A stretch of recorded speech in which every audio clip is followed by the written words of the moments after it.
In this Elden Ring video, I'm going to be running through my endgame builds and showing you guys what's changed with them with the 1.07 patch. This was a massive patch, obviously. Many of these builds have been buffed, some of them have been nerfed slightly. So let's go through those. I promised you guys a video going through all the endgame ones. So let's get into those and sort of sort out what's changed with them and what recommendations I would make with them, if any. So first up is my Inquisitor build. This was an endgame build that focused on the use of Ghiza's Wheel, which is kind of a unique weapon, and using the R2 and charged R2 attacks to sort of charge up the wheel and get repeated hits that deal incredible damage and also do bleed build up at the same time. Really, the only change to this build is that some Colossal weapons have had their attack speed increased. I have not tested this, so theoretically, if this weapon's had its attack speed increased, then it would be slightly better than it was before. Otherwise, it should remain the same. Next up is the Flame Dancer build. This is a build where we used heavy armor with good poise and the Giant's Red Braid Whip in order to use its weapon skill Flame Dance without being interrupted and to deal good AoE damage against targets.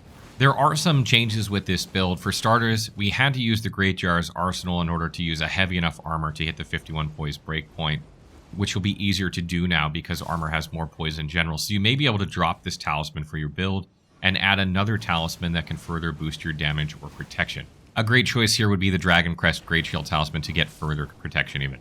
When it comes to the other changes with this build, the spells have been buffed. Blackflame and Scouring Blackflame have both been buffed in 1.07. Both of these spells have had their stamina attack power against guarding enemies increased, meaning it's going to take more of their stamina when they block. And Scouring Blackflame has also increased the poise damage when it's charged, so it's going to stagger enemies more easily if you charge it up. Both Giant's Flame Take Thee and Flame Fall Upon Them have had their FP cost reduced, and Flame Fall Upon Them has also increased its stamina attack power against guarding enemies, not unlike Blackflame and Scouring Blackflame. And lastly, Stone of Garank has had its stamina consumption reduced when you're casting the spell. It's increased its attack power and stamina attack power against guarding enemies, and it's extended the impact area of the projectile, meaning it's going to have more splash damage. So overall, the spells of this build have been buffed, and it's going to be easier to reach the poise breakpoints, so it should be more effective in general. Next up is the Nebula Knight build. This is a build where we use the Curved Sword Wing of Astel in its weapon skill Nebula in order to deal substantial damage, and it was absolutely deadly. And although Nebula was increased in its attack power in patch 1.07, it was only increased for the Bastard Star's weapon and not the Wing of Astel, so the damage here didn't actually increase with this build, but if you were using the Bastard Stars instead of this weapon, it would actually have higher damage than it did previously. The only other changes to this build are the changes to Scholar's Shield, which makes it so that the guard boost of a shield is higher the lower the guard boost on the shield natively if you use it on it, and the lower guard boost you gain if it has more guard boost. And since Carian Knight Shield is somewhere in the middle, this probably should be a wash, give or take a few points of guard boost, so it shouldn't really impact the build much. And the last change is to the poise. Armor sets typically have more poise now, so it should be easier to hit the breakpoints for poise so that you don't get staggered when using Nebula. The next build we're going to take a look at briefly is the Meteor Mage spell. This was a build that focused on the use of gravity sorceries to devastating effects. Nothing has really changed with this build. Golden Vow wasn't changed, Flame Grant Me Strength wasn't changed, Tear Magic was not changed, and none of the gravity sorceries were buffed or nerfed in this setup, and none of the staffs or talismans were changed. So this build should, for all intents and purposes, function exactly the same as it did pre-patch 1.07. Next up, we have the Howling Starfist build. This was a fist build that focused on building up bleeding through repeated strikes and dealing high damage, and using Beast Roar to hit enemies at a distance and continue their bleed build-up with Bloodflame Blade. Nothing's really changed here. Beast Roar was not adapted at all in 1.07, nor was Bloodflame Blade, so these function the same way. Really, the only difference to this build, again, is with armor. It should be easier to reach 51 poise with this build, which gives you a wider selection of armor pieces that you can use, making it easier to obtain that breakpoint. Up next, we have the Moonlight Crusader build. This was a build that focuses on the use of the Dark Moon Greatsword, as well as a couple of sorceries.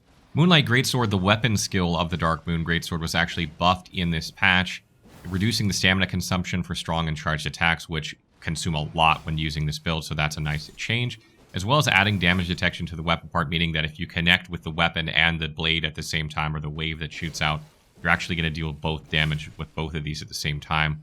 So you'll get increased damage if you're using this point blank. On top of that, there are some spell changes. For instance, Greatblade Phalanx and Ronnie's Dark Moon have both had their FP cost reduced, so you're going to be able to use those more effectively, which is great. And lastly, if you're using Glintstone Comet Shard or Comet with this build, they've had their FP cost reduced, their attack power increased, And their stamina attack power against guarding targets increased, so it's going to be harder to block against them for longer periods of time. So just about everything with this build has been buffed, making it even more effective. I also want to mention that you will actually get increased poise damage if you're two-handing the Moonlight Greatsword now, so there is some reason to do that. And the poise rating of the attacks of some of the weapons like Greatswords has been increased, so you should just do more poise damage in general with this weapon, which is fantastic. Up next is the Bloody Bowman build. This is an endgame bow build that focuses on the use of Barrage and the Black Bow to set status effects with like bleeding and poisoning arrows. Nothing has really changed here. None of the Barrage was not changed. Status effect buildup was not changed. Nothing has really changed with the talismans or armor of this build. So for all intents and purposes, it should operate much the same way as it did before.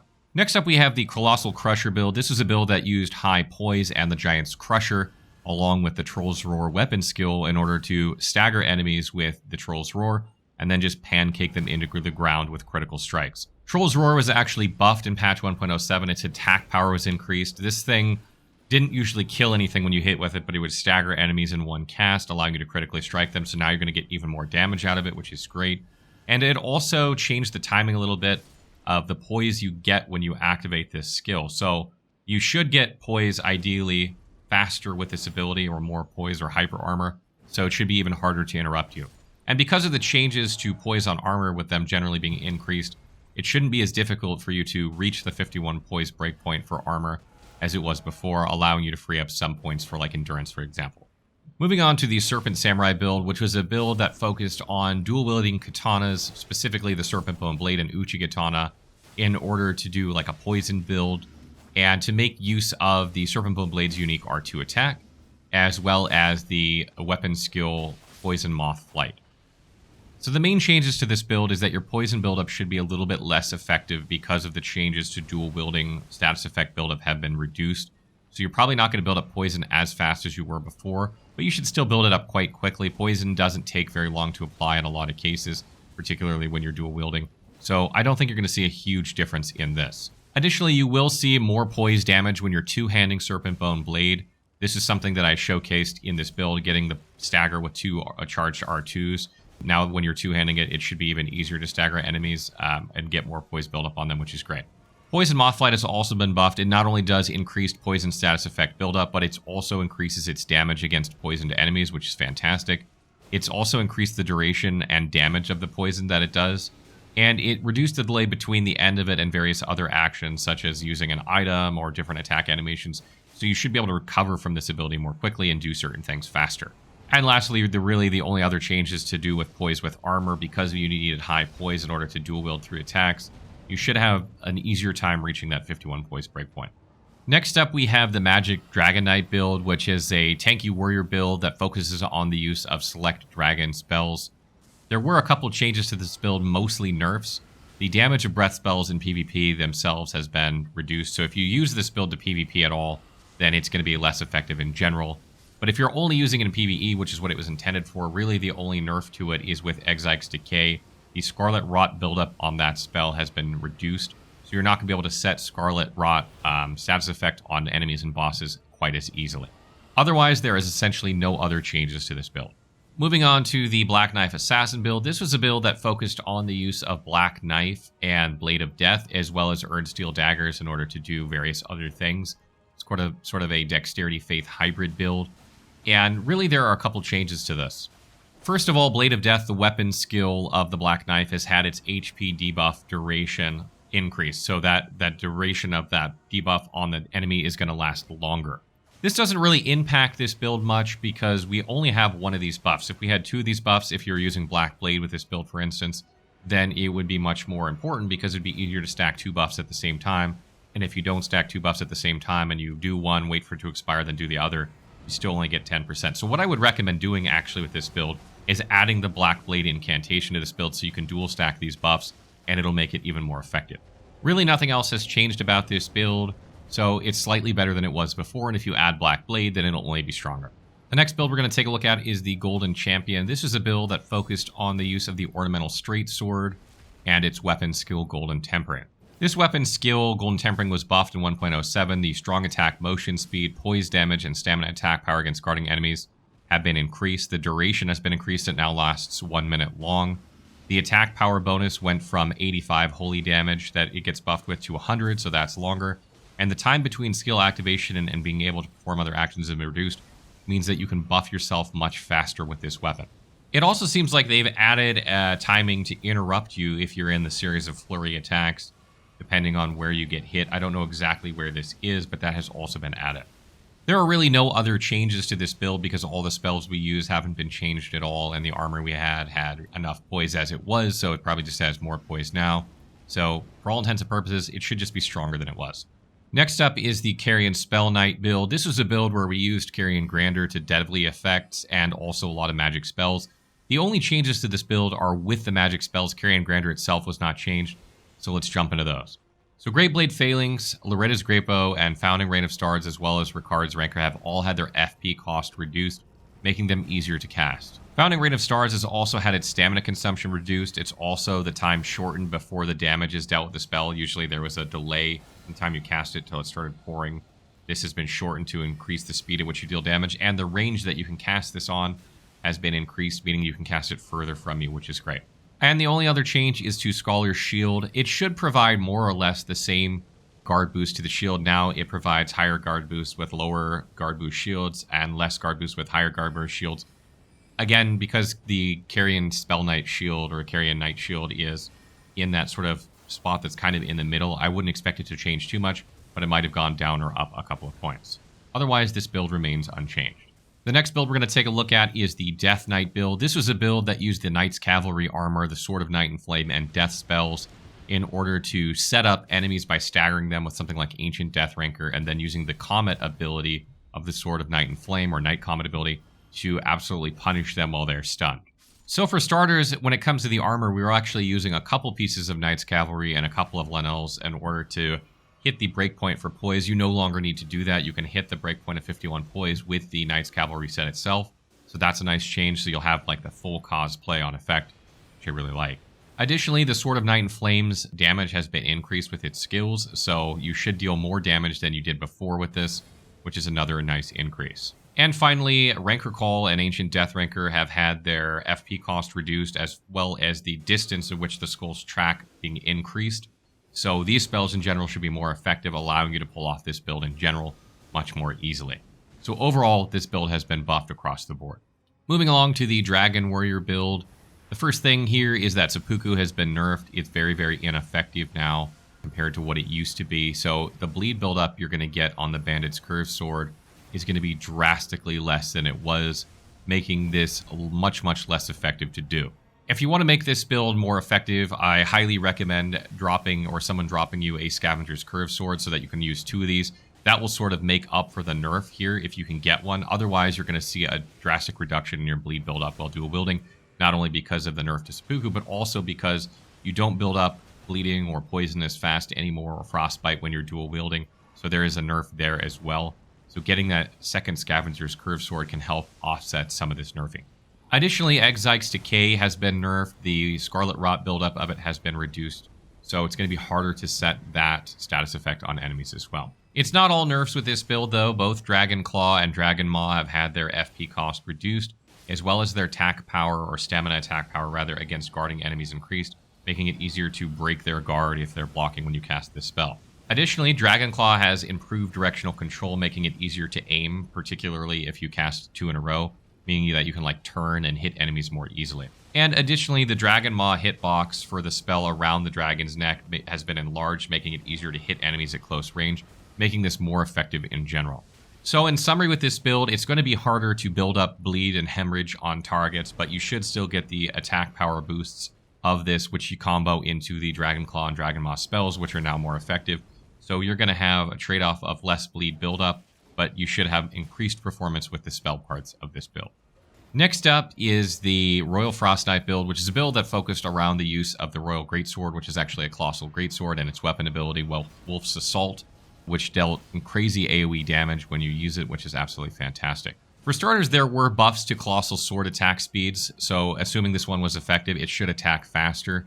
I haven't tested it exactly, so I don't know for sure if this is the case, but it should also have decreased recovery time when it attacks, so it's mainly going to be the same or better than it was before.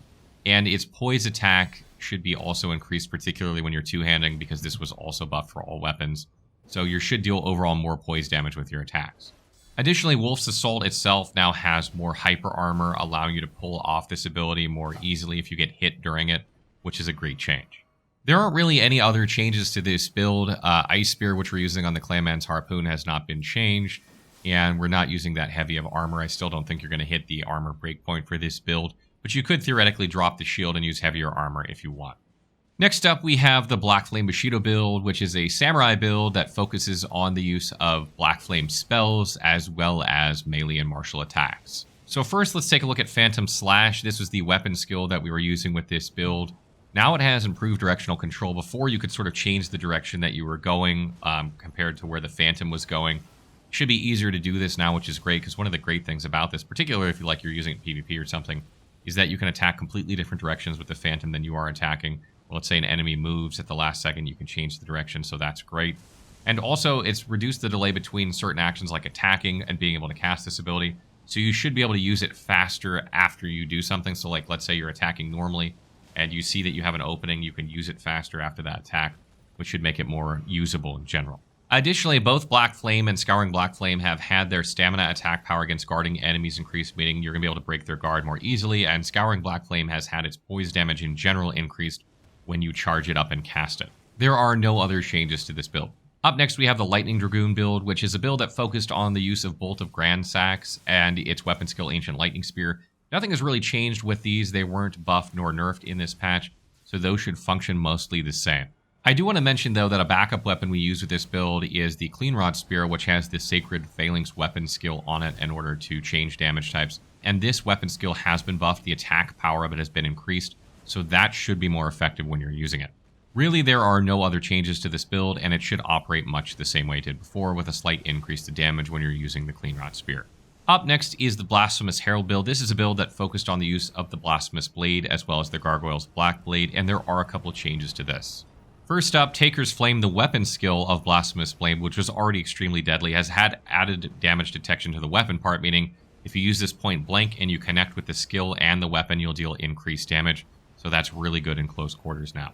And the weapon skill of the Gargoyle's Black Blade has had its FP cost reduced. It's increased its motion speed, range, and speed of the blade. And it's also added damage detection to the weapon part, so if you use it point blank and connect with the weapon skill and the weapon, you'll deal increased damage. Other changes to this build are in the form of spells. First up, Lightning Spear has had its attack power increased when you charge it, so make sure you charge it if you can. Additionally, Stone of Gronk has had its stamina cost reduced as well as its attack power increased, and its stamina attack power against guarding enemies increased, making it easier to break their guard. And the explosion area of the projectile has also been increased, meaning it's going to be easier to hit enemies with AoE splash damage.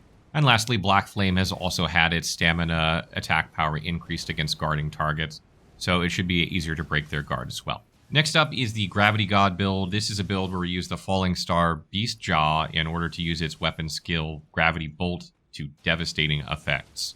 The weapon skill for this has not been changed at all, but there are increases to Colossal weapon attack speed, which may affect this weapon. I have not tested it, so it may attack faster than it did before, and it may also have decreased recovery time from its attacks, so it could just be better in general.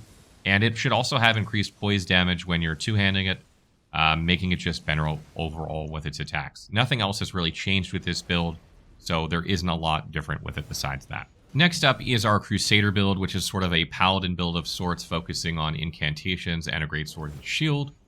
And the first thing to note here is that Sword Dance has had the time reduced between the end of various actions and being able to perform this skill. So if you're attacking and then hit L2, you're going to be able to perform this attack or this weapon skill faster before the end animation of the attack, which is great. Additionally, Elden Stars has had its FP cost reduced, making it easier to cast, and Lightning Spear has had its attack power increased when you charge it. So again, make sure that you charge that up if you can when using it. Additionally, Black Blade, the incantation, has had its stamina cost reduced. It's had improved turning performance and shortened recovery time, making it easier to hit moving targets. And the sword and the wave attack have been changed so that they hit at the same time. And the attack power, stamina, attack power, and poise damage of each part has actually been lowered, so that's a slight nerf. And it's decreased the number of times the wave part hits large enemies, so you can't send it through a dragon and hit them as many times as you could before, which is also a slight nerf. Those are really the only changes to this build, but I would suggest that you swap out the Gargoyle's Greatsword for the Iron Greatsword if you can, because you will actually get more damage out of it, and that was a mistake I made when making this build. So if you're looking for ways to further increase your damage with this build, making that swap can get you more damage, which is good.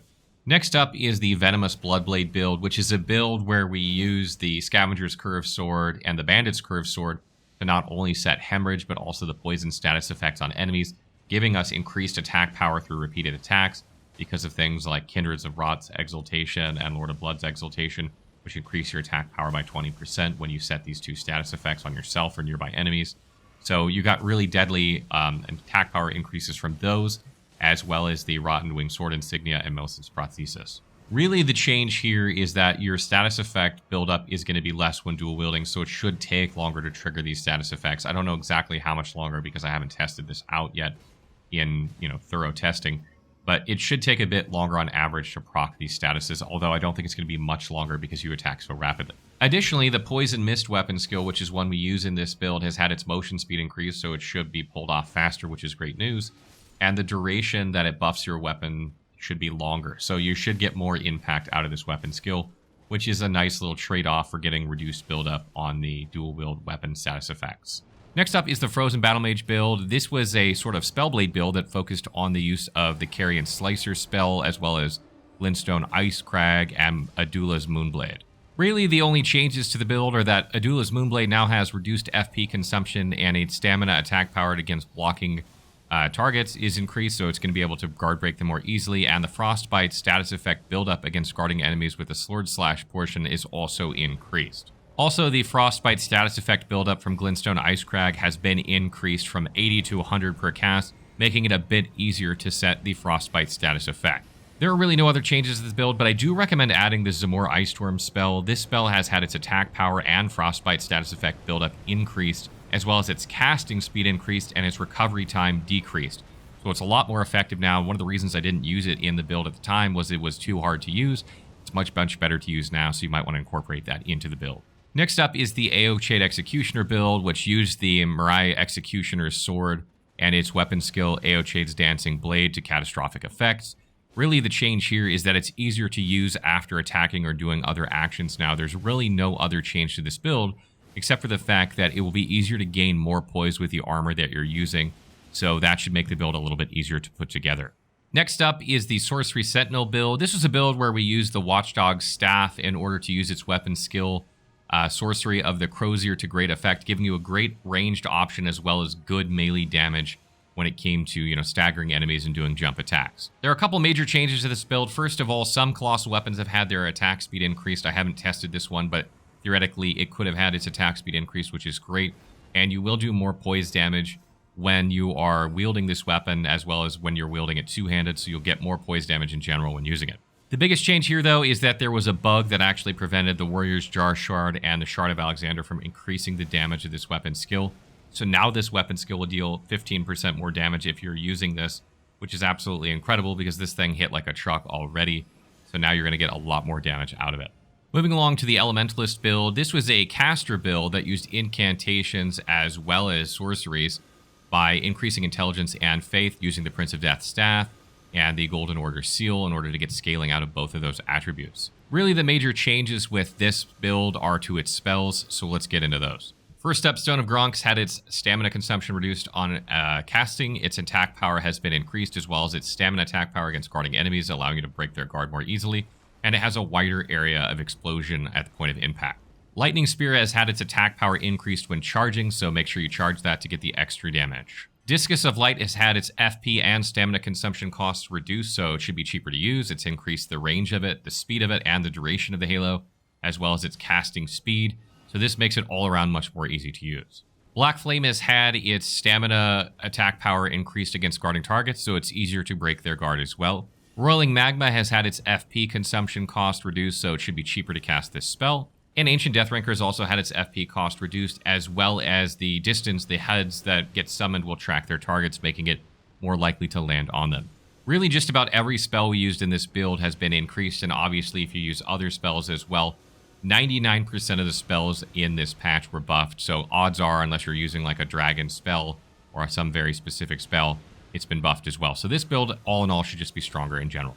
Moving along to the Dark Knight build. This build in general has been slightly nerfed, and that's because the status effect buildup you get when dual wielding has been decreased. We are going for Frostbite with 2 Greatswords here, so it's going to take a little bit longer to, apply that status effect on enemies. Shouldn't be that much longer because Greatswords in general have very high status effect buildup, but it will take a little bit longer. The weapon skill of the Dark Moon Greatsword, Moonlight Greatsword, has had its stamina cost reduced for strong attacks and charged strong attacks, but we don't really use them in this build, so even though that's been buffed, it's not really going to impact this build much. The only other change to this build is that it's easier to get higher poise because of the changes, so if you're using the Knights Cavalry set, for instance, you're going to be able to hit the breakpoint for poise now, which is great, and it just make it easier to prevent yourself from getting staggered. This build, because of the change to poise, should be, give or take, a little bit less effective or about the same. It's a bit of a trade-off here. And lastly, we come to the Sanguine Samurai build. This is a build that uses Rivers of Blood and its ability Corpse Piler. When I made this video, this weapon had not yet been nerfed. It then got nerfed, and now it's been buffed again. So my guess is that the damage is probably close to what it was when I originally made this video. So there really shouldn't be any changes to it. It should operate much the same way as before, and even after the nerf, it was still very, very effective. So now with it being rebuffed, I imagine it'll be just fine. So that wraps up our video on endgame builds. I hope that helps you guys, if you're playing these builds, sort of figure out where to go with them. Most of them have been buffed. There isn't really, I think there's like 1 or 2 that have been nerfed, slightly nerfed. But for the most part, most have been buffed. And that's because a lot of these builds that I tried to make are outside of the meta, like trying to make builds that focused on weapon skills that weren't always used or maybe less used. So it's really nice to see that a lot of these have been increased by From Software. And I can't wait to do more builds with other Ash of Wars that have been buffed as well.